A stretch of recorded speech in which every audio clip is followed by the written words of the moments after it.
Welcome to Computer Tech TV. My name is Rick Arter, and today's video will be a short tutorial on how to use Prime95. Well, first what you need to do is you need to follow the link that I posted in the description box below, and you need to download, depending on what operating system you're using, you need to download the Prime95 for 32-bit Windows or for 64-bit Windows. I'm using 64-bit Windows, so as you can see here, I've downloaded Prime95 64-bit. Now, there's going to be another program that you want to get while you're running this, and that's going to be either Real Temp or Core Temp or any temperature program that you can monitor your temperatures while you're running this, so that if it fails, you can tell if it's voltage or if it's just temperatures are going way too high. And if it doesn't fail and you're still running the test, you want to ensure that you have adequate cooling. So you basically, before you run this, you want to check out what the max temperature for your CPU is going to be. So basically, check that out. And if you have an Intel, you can go to the Intel site. If you have an AMD, you can go to the AMD site, or just Google your CPU and Google max temperature for whatever processor you have, and that will basically tell you what the max temperature you have for your CPU. And when you're overclocking, or just in general, you want to have the lowest possible temperature. So I would suggest that you run any fans you have on your CPU coolers at 100%. This can always help. So basically, once you get your temperature program, you want to open it up, and I've got mine running here at the bottom, but I already know that my CPU is good, so I'm not going to worry about that in this video. So what you want to do is you want to download whichever version that you need. You want to double click on the zip file here, and then you'll have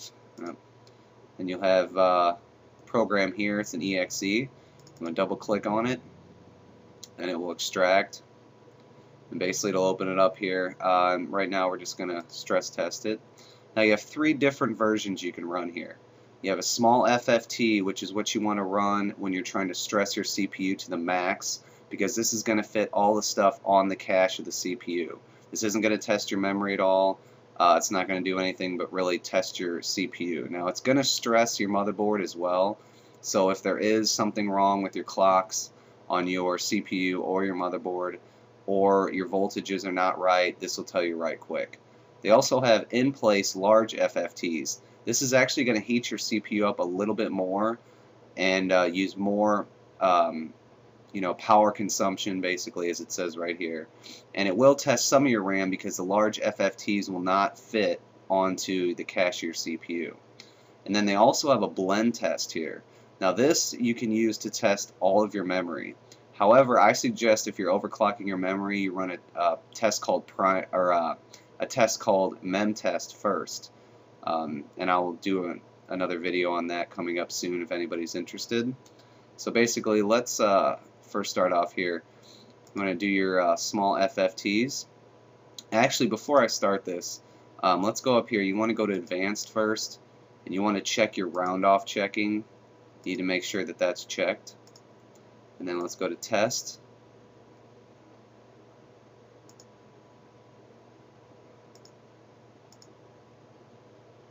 Torture test.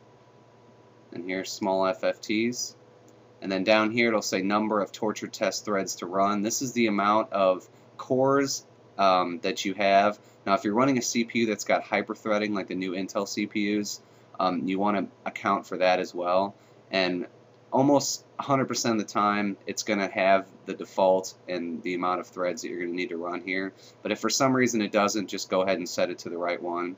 And you're going to know if it's not right, because when it starts running and you go down here and you open up your task manager, if you're not running the full amount, your CPU usage won't be maxed. And usually your the test, your real temp or core temp, your temperature test will have a percentage on there of your CPU usage. So if you're running this test and you're not running 100%, then you need to readjust this torture threads here, or the threads that it's going to run. So basically, after you do that, you just want to hit OK, and then it will start running the test, and it'll run each of these tests for a certain amount of time, and then once it gets done running that, it'll go to the next one, and so on. So you can actually set this to run. Let's go ahead and stop this. You can actually set this, no, wrong one. to run, if you want to do custom, you can set a run a certain FFT size, and then you can specify how much memory to use, because sometimes if you don't have a whole lot of memory, like I'm only running 2 gigabytes of memory in this system, if you go to blend and you just let it run by the default standard, sometimes it's not going to run the proper way because it's using so much memory that it actually will start using your hard drive, your cache on your hard drive. So to get by that, you basically want to take the amount of RAM that you have, and then you can go down on your start menu and you can check how much memory you're actually using. I'm using a little bit more because I have Cam Studio running, and you can actually get a good idea by leaving this open, and then see, for example, I guess I could do this here. See, say we'll run 1024 and OK. Running it again, and you can see here that it's almost right at our 2 gigabytes. So, and if you'll see, if you're running too much RAM, this actually won't max out. So you basically want to check to make sure you're running your full amount of memory. But like I said, if you're running it, if you're overclocking your memory, whether it's the clocks, voltages, or your timings, you definitely want to run memtest 86 outside of Windows on a disk first. And if it passes, 10 to 20 passes of that, then you're good to go. Now, a lot of people ask me, how long should I run a stress test? Well, I know some people think that running it for an hour or 2 hours or even 4 hours is plenty, but I've seen CPUs and almost any kind of overclock on a computer fail at 8 or 9 hours.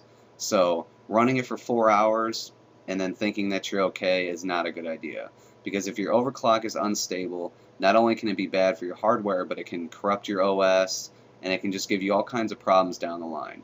I've seen a lot of people who claim that their overclock is stable, and then they wonder why their games are crashing or why their computer shuts off after a certain amount of time. Well, that's because you are either overheating or something is not set right. So that about wraps it up, guys, for this. If you have any questions, if there's anything I forgot to cover, please be sure to let me know in the comments or send me a personal message and I will help you out. And more videos to come, guys. You have a great day.